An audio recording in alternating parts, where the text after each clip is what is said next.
6 and 6 right now on the WHAS 1119 from the Sky 11 drone. A busy road in Jeffersontown collapses as torrential rains flood our streets. It's like the major cloud just hovered over Louisville in J-Town itself, and we had substantial flooding here in this area. You thought it rained hard at your house? Wait until you hear how much fell in J-Town. Plus, parents and students at this JCPS Early Learning Center have to wait for the parking lot to drain before they can leave late today. And then, a private business jet slides right off the runway in the driving downpours, teeing it up on the Seneca Golf Course for a landing. And other stories all new tonight, the new fire station. We wanted to make sure we built it for the future and for growth of the community.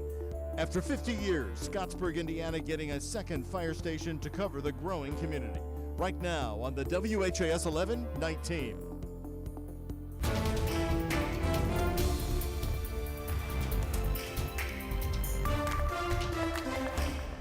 Right now, first tonight at 11 o'clock, the October deluge, torrential rains blanketing Kentuckiana, water rescues, a road collapse, even a delayed school dismissal, so the parking lot could drain away. Hello, everybody, and thank you very much for joining us as the skies have finally cleared out tonight. I'm Doug Proffitt. WHAS 1119's Alex Dieterer, along with photojournalist Aspen Hester and Alyssa Newton, pick up our coverage with our incredible drone footage over that collapsed street. Plantside Drive in Jeffersontown split in two, the road collapsing after more than 5 inches of rain, captured by our Sky 11 drone. Plantside Drive is one of our main arteries in our industrial park. J-Town racked up the most amount of rain in the metro. Public Works Director Jimmy Franconia said it led to flooding on the road around 1:30 in the afternoon. You saw it denting in on the other. We knew it was going to collapse. We immediately shut the roadway. A pipe under the road collapsed, causing the road to go with it around 4. While multiple crews continued to work on the scene of the collapsed road, Public Works did tell us that both sides of Plantside Drive are open to traffic. We have our roadway signage up, and we'll be communicating with the business. They will be out nothing. It is 100% accessible to operate. A collapsed road, just one product of the hours-long downpours across Kentuckiana. The parking lot of George Unseld Early Childhood Center in Newburgh underwater. JCPS told us they called MSD around 12:45 for a clogged drain. MSD said their inspection was finished at 2:10, and we saw cars being let through to pick up their kids by 2:30. JCPS canceled all after-school activities shortly before 2, just minutes before a third of the schools were dismissed at 2:10. You know, they could have just made a quicker decision to keep everyone safer. Kirsten Kruska is a teacher with Lilith Teacher Company, an after-school drama club for JCPS, saying she's glad activities were canceled given the weather, but the timing did not give the program enough time to notify parents. Now they have to figure out, how do we get these kids home, or the 40 kids that are in our program need to have their parents alerted, hey, they're sending your kids home on the bus. And just as it seemed to be getting worse, the sun came out. Birds chirped and all JCPS students made it home safely. And no cars were trapped on this stretch of road. In Jefferson County with photojournalist Aspen Hester, Alex Dieterer, the WHAS 1119 on your side. We are also told tonight that the city of Jeffersontown has declared the collapsed road an emergency. They're also going to be having an emergency meeting with contractors in the morning to get that road back open as soon as possible.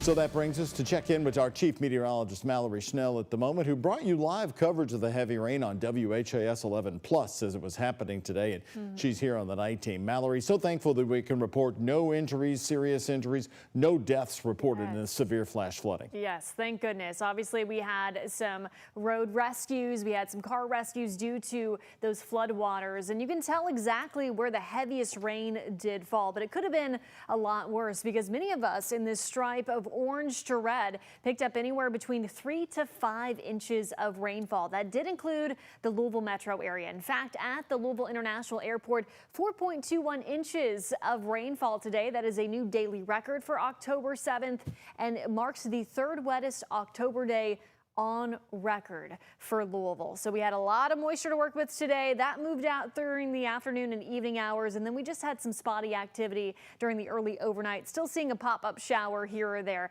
but most of us trending a lot drier overnight. We'll have some stubborn low cloud cover due to that moisture lingering, but we should see more peaks of sunshine for the sunrise tomorrow as temperatures do start off in the 50s and 60s, becoming mostly sunny for the afternoon with highs around 70 degrees. We'll take a look at our much quieter 7-day forecast. That's coming up in just a bit, Doug. Mallory, thanks. Also take a look at this scene this morning at Louisville's Bowman Field from WHAS11 photojournalist Emma Gefter. Right in the middle of the heavy downpours, this small business jet landed and then skidded right onto the Seneca golf course.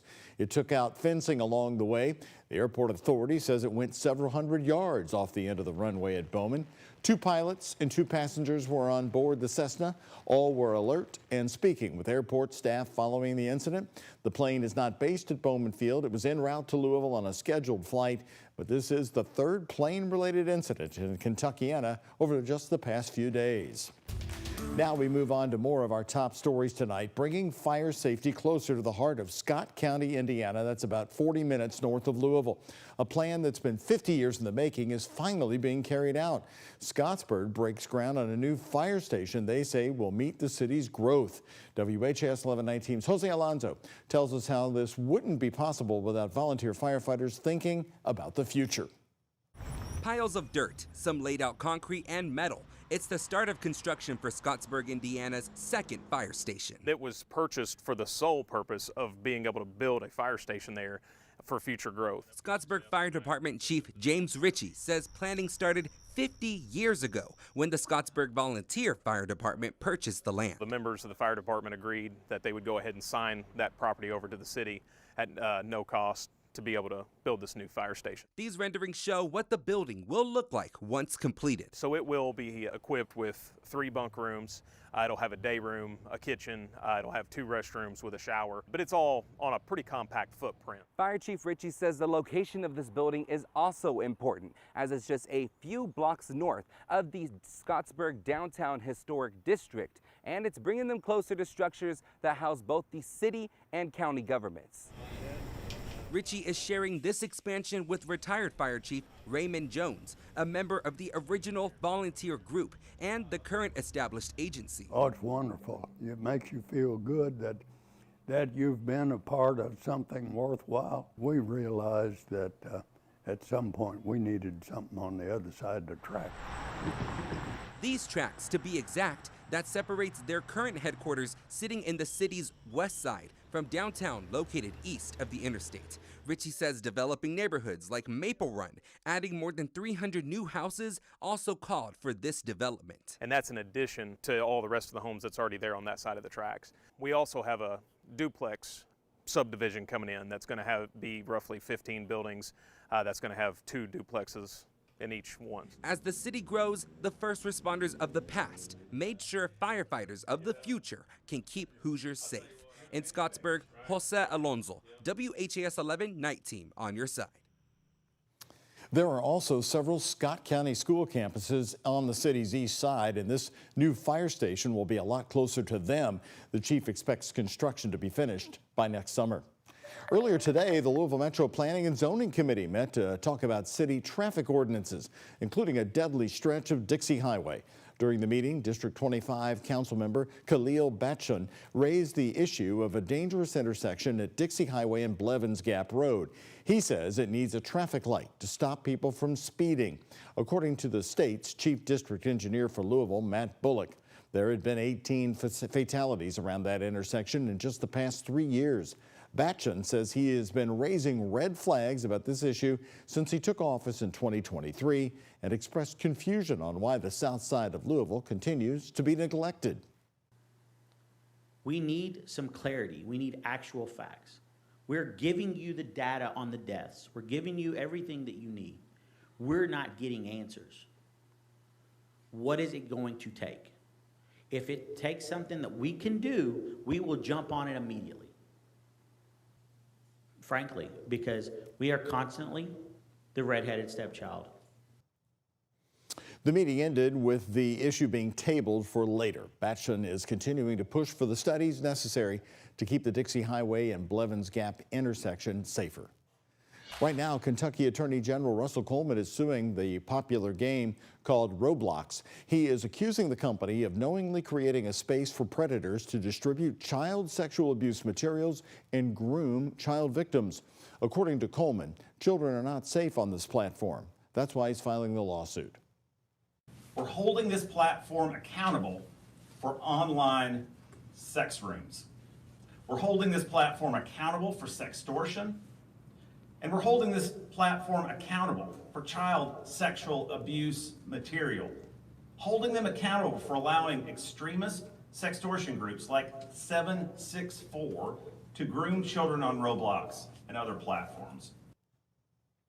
Earlier this year, a 25-year-old man with ties to the sextortion group called 764 pleaded guilty to using platforms like Roblox to extort and groom children. This isn't the first time Roblox has been sued. Earlier this year, Louisiana did the same for similar reasons. Back in 2020, Roblox told Bloomberg News that's nearly two-thirds of all U.S. children between 9 and 12 play games on the Roblox platform. Looking ahead, tomorrow the Oldham County School Board is set to discuss if they will allow students to leave school for religion classes. This new law, Senate Bill 19, allows students to leave school during instruction hours to go to religious classes for 1 hour a week. School boards like Oldham County's can decide to partner with religious organizations. Specifically, Oldham County's board is considering a partnership with LifeWise Academy, a Christian organization. Tomorrow, the board will consider the proposal at a special meeting that's being called, and it's at 5 o'clock tomorrow night at the Arvin Education Center. The U.S. Supreme Court hearing arguments today on state bans of so-called conversion therapy for minors. That's the effort by a therapist to attempt to change a person's identity during treatment. It's currently banned in 23 states and Washington, D.C. In Colorado, their minor conversion therapy law says licensed therapists are not allowed to try to change behaviors or gender expressions or try to eliminate or reduce same-sex attraction. Kaylee Childs has been a licensed therapist in Colorado Springs for nearly 10 years, providing what she calls faith-informed counseling, alleging the conversion therapy ban violates her right to free speech. Childs sued Colorado in federal court. Supporters of the ban say the method endangers an already vulnerable population. If someone comes into the office and they say,